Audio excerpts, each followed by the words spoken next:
မင်္ဂလာရှိသောနေ့လေးဖြစ်ပါစေခင်ဗျကိုရဲ့ချစ်မိတ်ဆွေများအားလုံးပဲမင်္ဂလာပါကိုရဲ့တစ်တော်ဖရန့်များအားလုံးပဲမင်္ဂလာပါခင်ဗျဒီနေ့ညီလေးမိတ်ဆက်ပေးမယ့်ပစ္စည်းလေးကတော့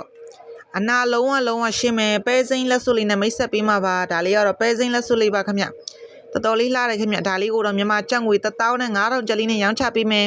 အချင်းကျယ်လေးလည်းလုပ်လို့ရပါတယ်အချက်ကလေးလည်းပါတယ်အယောင်လေးကတော့တော်တော်ကောင်းပါတယ်ခင်ဗျလက်စွပ်ခွင်းရောင်လေးကတော့တော်တော်ကောင်းနေဒီလက်စွပ်ခွင်းလေးတွေကဆိုရင်တရုတ်နိုင်ငံကနေ ready made လာတာပေါ့နော်ဒီထဲမှာဆိုရင်ငွေသားလည်းအနှဲငယ်ပါတယ်ပေါ့နော်ငွေသားလည်းနှဲငယ်ပါတယ်ပေါ့မှာအယောင်လည်းခံတယ်ပြီးသွားတဲ့ခါကျရင်ပေါ့နော်ကိုစီကနဲ့ဝတ်တလောက်ခံပါတယ်ခင်ဗျ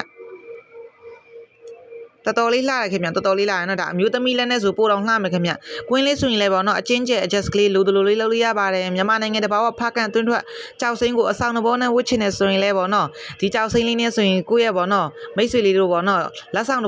င်ပေးမယ်ဆိုရင်လည်းမျက်နှာပန်းရပြီးတော့ကိုနိုင်အဆောင်တဘောမျိုးဝတ်မယ်ဆိုရင်လည်းအရန်အောင်မှလှပြီးတော့တင့်မှာဖြစ်ပါတယ်ချိုင်းနေတဲ့ဆိုပါကညီလေးတို့ရဲ့ comment လေးထဲမှာဖုန်းနံပါတ်လေးနဲ့နေလေးစာလေးပို့လာပေးပါ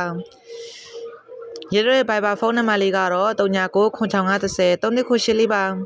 ချိန်မီဆွတ်တဲ့မီးမြန်စုံစမ်းနိုင်ပါတယ်ခင်ဗျ